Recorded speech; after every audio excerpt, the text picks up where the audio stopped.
Assalamualaikum warahmatullahi wabarakatuh. Balik lagi di channel Azhar Coding.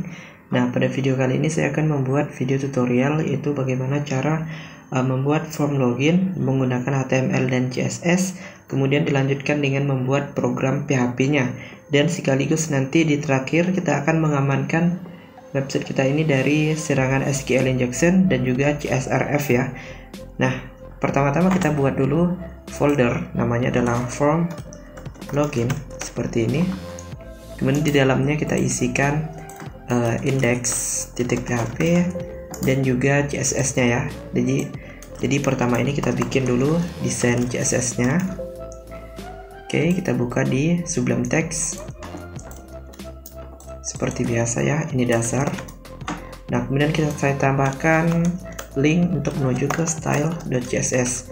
Nah, biasanya kalau di localhost itu sering terjadi, misalkan ketika kita sudah save, nah file CSS itu nggak keluar gitu. Nah, oleh sebab itu kita kasih, maksudnya nggak ke refresh gitu, masih misalkan backgroundnya merah, padahal udah kita edit menjadi hijau, itu tetap merah gitu, padahal udah kita save.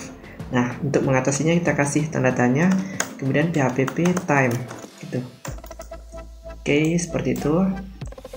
Kemudian di style CSS nya kita ubah, kita edit ya, seperti biasa, padding 0 dan margin 0, body, background. Nah, kita cari dulu warnanya ya, yaitu di color palette. Nah, ini kita buka, dan ini sambilan kita buka juga.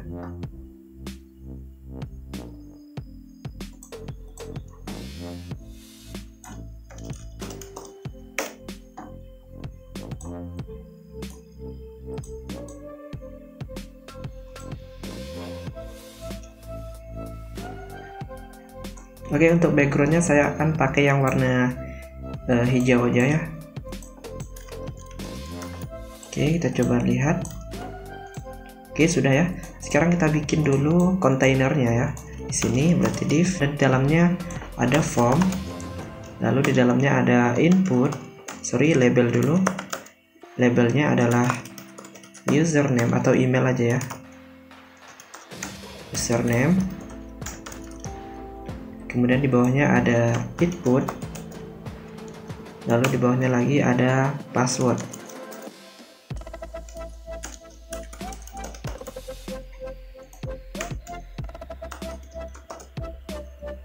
Oke, seperti itu, dan ada button ya, lalu login gitu atau submit. Oke, seperti ini. Sekarang kita coba lihat hasilnya. Nah, hasilnya seperti itu.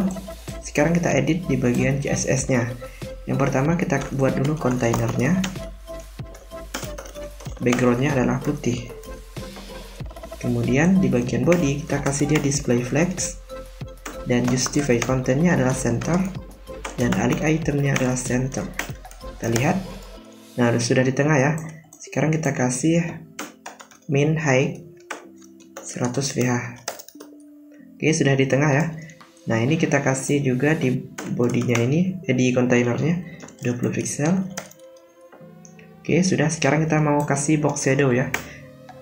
Box shadow itu, nah, biar banyak pilihan ya kalau kita pakai ini. Nah, ini dia 93 beautiful CSS box shadow. Oke, nah kita pilih aja yang bagus, misalkan yang ini ya, nomor 6 misalkan, kita copy lalu kita paste di sini. Oke, sudah ya. Selanjutnya kita bikin dia di bagian form, yaitu input ya, input. Kita kasih width-nya 100% dan paddingnya adalah 12 px. Oke, sudah masuk. Nah, ini kenapa overflow, kita kasih juga di sini box sizing, border box. Oke, sudah masuk ya. Nah, sekarang di inputnya ini kita kasih margin bottom 20 pixel. Nah, sudah. Lalu di submitnya juga form button width 100% dan paddingnya 12 px, dan backgroundnya adalah warna merah mungkin. Oke, sudah ya. Untuk warnanya kita kasih putih. Oke, kita hilangin bordernya non, dan outline-nya adalah non. Oke, sudah. Kita kecilin di bagian container lah, make width yaitu 400 pixel. Oke, seperti ini aja. Kita kasih border radius. Oke, kita kasih title di atasnya, berarti H2 login. Oke, kita kasih titik container H2 text align center. Kita kasih padding 20 pixel. Oke, sudah seperti ini. Kita kasih font ya, font Google biar kelihatan bagus. Oke, kita pakai fontnya. Di sini kalian bisa cari ya, tapi di sini saya udah ada, yaitu kita pakai Poppin aja. Import di bagian sini paling atas ya, kita kasih aja.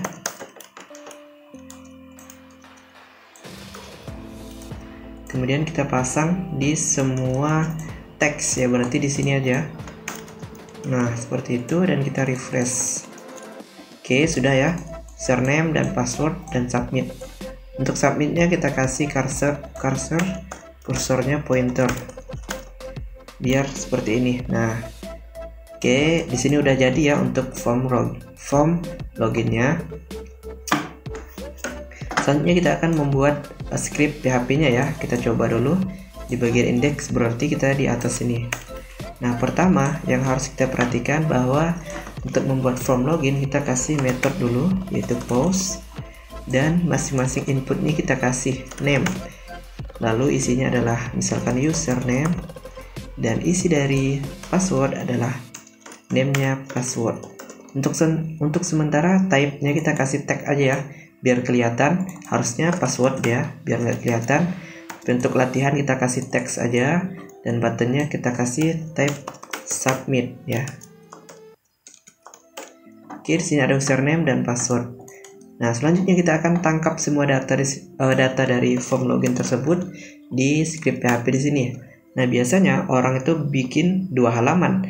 Ini index, kemudian ada halaman lain untuk menerima inputan. Tapi di sini saya buat dalam satu halaman aja biar lebih mudah ya. Caranya kita cek dulu apakah form loginnya udah di submit atau belum gitu. Nah, if is set, kemudian kita masukin $_post, lalu isi variabelnya, misalkan username. Oke, berarti kita masukin username sama dengan $_post, yaitu username dan password. Nah, sekarang kita akan cek apakah udah masuk atau belum gitu. Udah ya, lalu di sini kita echo di bagian username-nya. Oke, kita coba ya, refresh, kita masukin Azahari. Nah, buat teman-teman ini kan ketika saya klik username, nah ada muncul nih admin, entah itu ini data dari mana ya kan. Nah, untuk menghilangkan itu kita bisa kasih di bagian formnya, yaitu autocomplete off. Nah, seperti ini. Jadi nggak ada muncul lagi tuh yang bawah tadi ya, jadi udah nggak ada lagi. Nah, kita kasih Azahari misalkan, passwordnya 123, kita klik submit. Nah, sudah masuk ya berarti. Oke, sekarang kita akan ini kan login ya, berarti kita harus bikin satu buah database ya. Database-nya kita masuk dulu ke localhost php myadmin. Nah,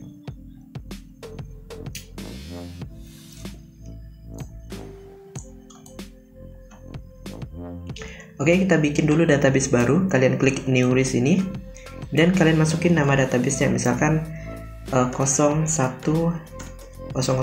latihan. Nah, kenapa pakai 001? Biar itu dia berada di atas gitu, biar nggak capek ke bawah-bawah lagi gitu. Nah, 001 berarti nanti database-nya ada di urutan paling atas gitu. Itu aja sih simpelnya. Latihan login, ini database-nya. Nah, pertama kita siapin dulu fieldnya, ya misalkan kita bikin tabel user nanti. Kemudian di dalamnya nanti ada ID user, kemudian ada username, dan ada password. Nah, cukup 3 aja ya. Cukup 3 aja untuk kita latihan. TB user, go. Kemudian kita isikan. Yang pertama ada ID user. Kemudian ada username. Kemudian ada password. Cukup 3 aja ya. Kalau kalian mau bikin yang banyak silakan. Kemudian di ID user ini kita pilih integer dan auto incrementnya kita aktifkan. Username kita pilih varchar, password varchar, dan isi 200. Ya, kemudian kalian klik save. Oke, seperti biasa kita akan menghubungkan database kita ini dengan script PHP kita ya. Nah, berarti kita bikin satu file lagi yang namanya adalah koneksi.php. Nah, di sini kita akan bikin tag PHP, kemudian mysql connect. Nah, di dalamnya ada parameter, 4 parameter. Yang pertama localhost, yang kedua adalah root, yang ketiga passwordnya ya kita kosongin, yang keempat adalah nama database-nya. Nah, kita masukin ke dalam variabel koneksi. Oke, di sini udah ada ya koneksi. Berarti di halaman index ini kita include dulu ya, biar filenya itu masuk koneksi PHP. Nah, sekarang kita bikin juga di koneksi ini query ya. Biasanya saya bikin kayak gini. Function query $SQL, kemudian global, dan $koneksi. Nah, koneksi ini itu nggak kebaca kalau kita bikin dia variabel di sini. Berarti kita harus bikin variabel koneksi ini menjadi global. Nah, caranya seperti ini. Kemudian kita bikin mysql query ya. Lalu parameternya adalah koneksi dan $SQL. Nah, langsung aja kita return. Nah, seperti ini berarti kita punya function query. Nah, selanjutnya kita akan menambahkan secara manual dulu ya untuk username dan password. Nah, kita klik di sini insert. Misalkan username-nya adalah Azhari dan passwordnya adalah 123. Seperti itu ya. Kalian klik go. Nah, di sini ada database-nya yaitu Azhari dan passwordnya 123. Nah, sekarang kita akan cari di sini. Berarti query select bintang from TB user, nama tabelnya ya, where. Kita bikin kondisi di sini. Where apa? Where username. Nah, username ini berasal dari tabel ya. Tabel di sini berarti username. Kita akan mencari username dengan ketentuan yaitu harus sama dengan username yang diinputkan oleh user. Seperti ini. Dan berarti pakai and ya. Dan passwordnya harus sama dengan $password di sini. Nah, oke. Nah, kemudian kita cek nih ketika dia melakukan query apakah data tersebut ada gitu, password dan username-nya. Nah, kita bikin dulu satu buah function di sini. Namanya function hitung ya, untuk menghitung data yang diambil dari database itu ada atau enggak gitu. Nah, caranya seperti ini. Kita langsung return mysql num rows ya, seperti itu. Lalu di sini adalah $SQL. Nah, kita punya variabel hitung. Oke, selanjutnya kita hitung di sini adalah $getData. Nah, lalu kita hitung if hitung $getData itu sama dengan 0. Nah, berarti kan kosong nih. Kalau sama dengan 0 atau kita bikin lebih dari 0, berarti datanya ada nih di sini.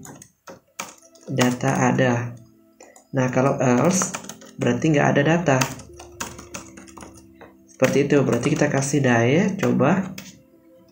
Berarti kalau nggak ada data berarti dia gagal login ya kan, gagal login. Nah kalau ada data berarti sukses login. Oke, kita coba ya. Passwordnya di sini adalah Azhari dan 123. Kita ngasal aja dan klik submit. Oke, gagal login ya. Kita coba yang benar, Azhari 123. Submit. Oke, sukses login ya. Nah, sekarang kita akan bikin notifikasi ya di sini kalau misalkan dia gagal login, jadi nggak kayak gini ya, nggak muncul di sini. Ini kan jelek kan? Nah, kita akan munculin di sini di atas.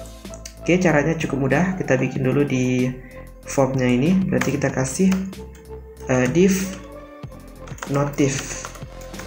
Isinya adalah misalkan berhasil login. Nah, untuk sementara seperti itu. Kita edit di bagian CSS-nya. Yaitu kelasnya adalah notif dan background color misalkan red, berhasil login. Kita kasih warna yang agak bagus misalnya ini. Kita kasih padding juga. Oke, berhasil login ya ini. Kita kasih margin bottom 12 pixel, berhasil login. Oke, berarti ini bukan berhasil ya, tapi gagal ya nanti di sini. Nah, sekarang kalau dia gagal login, kita bikin satu session ya. Berarti kita siapkan dulu di sini adalah session start. Kemudian di gagal loginnya ini kita bikin $_session, namanya adalah notif, dan kita isi dengan nama variabel misalkan gagal login atau username dan password salah. Kemudian kita arahkan ke halaman ini, location. Oke, tapi dia membawa notif ya.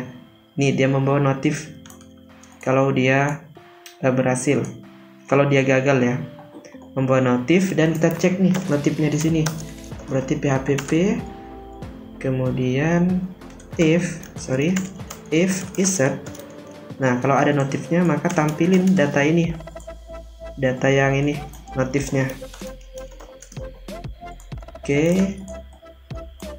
Nah, kita ubah menjadi session notif. Nah, setelah dia tampil maka kita bentar ya, kita coba dulu. Ini kosong, kita ngasal aja. Nah, username dan password salah. Nah, kita refresh. Nah, ini muncul terus. Nah, untuk mengatasi itu kita kasih unset di sini. Unset $_session notif. Oke, kita refresh, masukin. Nah, udah hilang nih. Ngasal, refresh. Nah, oke, sudah sip ya. Nah, untuk yang berhasil login, nah untuk sementara kita nanti arahin dia ke halaman misalkan header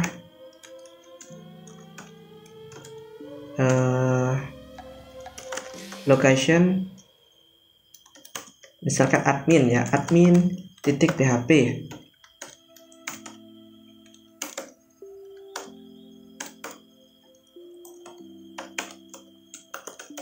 Oke, kita coba yang benar ya. Kalau salah, nah username dan password salah. Tapi kalau benar, Azhari lalu 123. Oke, sudah masuk ya ke admin PHP, tapi kita nggak membahas itu nanti. Berarti kalau sudah sukses login, dia akan masuk ke halaman admin PHP. Oke, gitu aja ya simpelnya. Nah, selanjutnya kita akan bikin yang namanya mencegah dari CSRF ya. CSRF itu apa? Itu sebuah, kita cek aja ya biar CSRF ya. Nah, ini namanya cross site request for query. Nanti kalian baca-baca aja. Intinya seperti ini, bahwa form login kita ini itu hanya bisa diakses oleh halaman ini aja, Nah, gitu. Tapi karena ada bug ya, kita belum memfilter, maka halaman ini bisa diakses oleh aplikasi di luar dari halaman ini. Nah, contohnya saya akan menggunakan yang namanya Bentar ya, saya menggunakan Postman ya. Kita coba, kita salin URL-nya ini.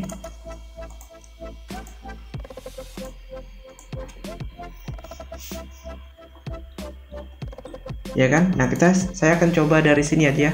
Pesan dari body ya, saya akan request dari bodinya pesan, kemudian password, username dan password. Nah, saya akan coba send. Nah, ada nih datanya muncul. Nih, username dan password salah. Jadi halaman kita itu bisa di brute force, bisa di otak-atik dari luar halaman kita. Nah, untuk mencegah itu kita harus bikin token di sini. Nah, untuk membuat token, pertama-tama teman-teman harus bikin di sini variabel. Nah, variabelnya adalah $token. Nah, seperti itu. Isinya apa? Isinya sebuah string acak ya. Jadi MD5, kita pakai MD5 aja. Kita kasih time ya, kemudian kita kasih string seperti ini. Kodenya bebas, misalkan kode bebas, ini bebas ya, kode kunci kalian lah gitu. Dan kalian tambahkan lagi. Oke, cukup gitu aja sebenarnya udah aman ya. Nah, seperti ini. Sekarang kita akan buat token tersebut ke dalam session. Berarti kita masukin, kita cek dulu sessionnya ya, apakah ada atau belum. If isset $_session, namanya adalah token. Nah, token ya, kalau misalkan ada ya $session token, maka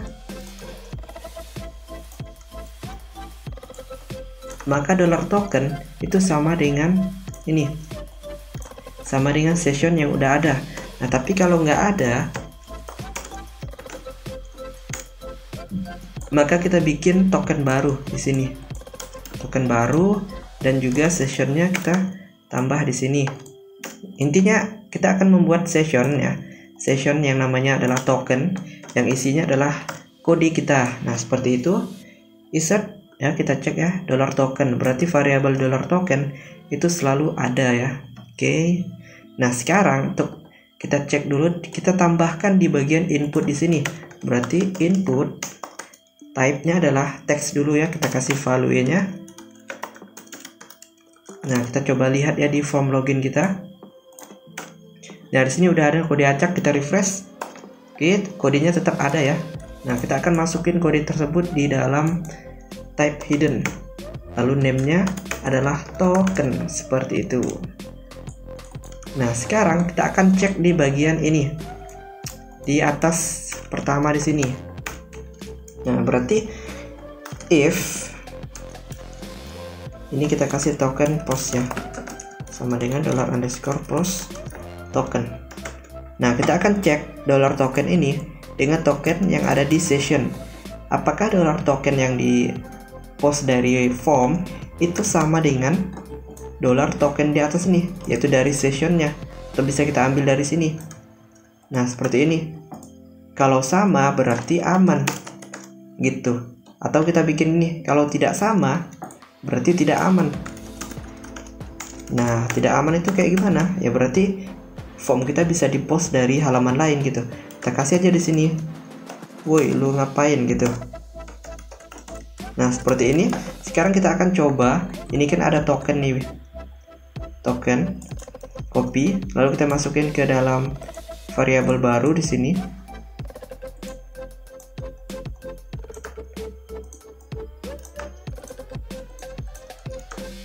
Nah, kita kan nggak tahu nih tokennya apa, ya kan? Kita kasih send. Nah, woi, lu ngapain? Nggak bisa nih, nggak bisa lagi. Nah, oke, mungkin ada yang bilang kita pakai. Lalu kalau kayak gitu kita bikin, kita ambil dong, apa namanya? Kita view sort, kita ambil tokennya di sini, ya, kita pastikan di sini. Nah, tokennya udah kita ambil ya, yang dari browser tadi, kita klik send. Nah, nggak bisa nih. Kenapa? Karena dia ngecek dari session, dari browser yang kalian pakai. Jadi pasti beda gitu. Ini udah aman dari CSRF. Walaupun kalian nyuri-nyuri token itu nggak bisa. Oke, berarti from login kita udah aman. Nah, sekarang kita akan mengamankan website kita ini dari SQL injection. di sini kita lihat ya, password kita adalah Azhari dan username adalah Azhari dan password 123. Tapi misalkan ini saya coba ngasal ya. Nah, salah kan? Tapi ketika saya masukin or lalu 1 sama dengan 1 dan strip lalu petik. Nah, saya coba masukin ini ya. Lalu saya masukin juga di bagian passwordnya or 1 sama dengan 1 strip dan tanda petik seperti ini. Lalu saya klik submit. Nah, berhasil ya teman-teman. Padahal di sini nggak ada yang password dan username seperti itu. Tapi kenapa masih jebol form login kita ini ya? Jadi kita harus atasi gimana caranya biar script ini nggak bisa di-insert ya. Ini masalah dari SQL injection. Jadi kalian harus mengamankan website kalian menggunakan fitur yang sudah disediakan oleh PHP. Nah, sekarang ini permasalahannya di mana? Nah, permasalahan utamanya yaitu di bagian $post ini yang tidak difilter sebelum sebelum dia melakukan eksekusi terhadap SQL-nya gitu. Nah, untuk mengatasinya kita cukup masukin di dia ya ke dalam sebuah function di PHP namanya mysqli_real escape stream ya, seperti ini. Nah, di sini ada dua parameter. Yang pertama adalah $koneksi kita ya, dan yang kedua adalah file kita ataupun $post kita ya. Nah, seperti ini udah aman. Kemudian kita masukin juga yang lain, mysqli_real escape string $koneksi, kemudian $post password. Dan kita coba lagi untuk form login kita. Tadi itu kita masukin or 1 sama dengan 1 string seperti ini, kita copy, kita passwordnya juga sama dan submit. Nah, udah nggak bisa ya teman. Tapi kalau kita yang versi pertama tadi ya, yang ini itu masih ini ya, kita coba yang pertama tadi. Ketika nggak difilter, maka itu sangat berbahaya sekali ya teman-teman. Apalagi form login ini menjadi autentikasi dari website kita. Itu kita masukin or ya, ini belum difilter ya, kita matiin dulu. Nah, kita pakai yang ini, username or 1 sama dengan 1 strip or 1 sama dengan 1 strip lalu submit. Nah, masuk ya teman-teman, admin. Oke, ini bahaya sekali ya. Kita hapus, kita gunain yang bawah ini. Kalau yang ini udah aman ya dari SQL injection, berarti or 1 sama dengan 1 strip. Oke, udah nggak bisa lagi. Begitu ya teman-teman cara mengatasi website kita dari SQL injection. Oke, mungkin untuk tutorial kali ini sampai segitu aja ya dalam membuat form login, bagaimana cara kita mengamankannya, kemudian kita bikin HTML dan CSS-nya, dan bikin notifikasi seperti ini. Oke, mungkin itu saja tutorial kali ini. Buat kalian yang pengen request tutorial lain, silahkan langsung chat aja di WhatsApp. Dan saya akhiri, terima kasih, sampai jumpa di lain video. Thank you.